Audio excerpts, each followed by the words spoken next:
முன்னொரு காலத்தில் ஒட்டகம் பயக்கும் ஒருவன் இருந்தான். அவன் தன் ஒட்டகத்தை மேய்த்துவிட்டு ஒட்டக கூடத்தில் கொண்டு போய் கட்டிவிடுவது உண்டு.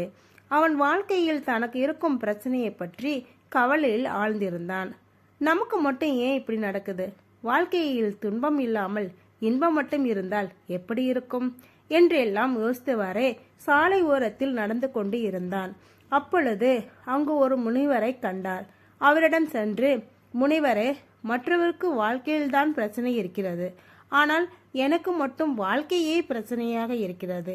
நான் என்ன செய்யலாம் என்று கேட்டானாம். அதற்கு அந்த முனிவர் அவனை பற்றி தகவலை தெரிந்து கொண்டு, இன்று இரவு கூடத்திற்கு படுக்கும் செல்லும் முன் அங்கு கட்டப்பட்டுள்ள ஒட்டகங்களை அனைத்தையும் என்ன செய்து கொண்டிருக்கிறது என்று உற்று நோக்கு.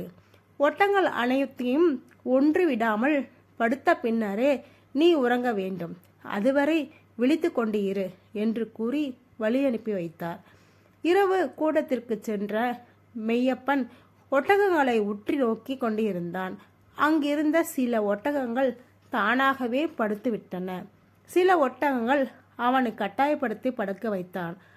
அதனால் அவன் எல்லா ஒட்டகத்தையும் அப்படியே ஒன்று சேர்த்து படுக்க செய்ய முடியவில்லை. ஒரு ஒட்டகத்தை படுக்க வைப்பதற்குள் இன்னொரு ஒட்டகம் எழுந்து நின்று கொண்டு இருந்தது. கடைசி வரை அவனால் ஒன்று சேர்த்த ஒட்டகத்தை படுக்க வைக்க முடியவில்லை. அதனால் அவன் தூக்கமும் இல்லை.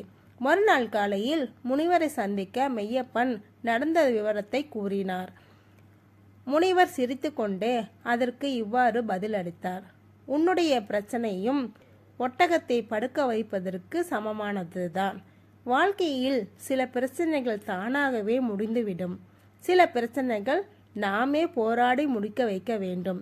அப்படி நாம் செய்வதற்குள் வேறொரு பிரச்சனை புதிதாக எழுந்து நிற்கும். இவற்றையெல்லாம் சிந்தித்து கொண்டு இருந்தால் கடைசி வரை தூக்கம் என்பது இல்லாமல் போய்விடும்.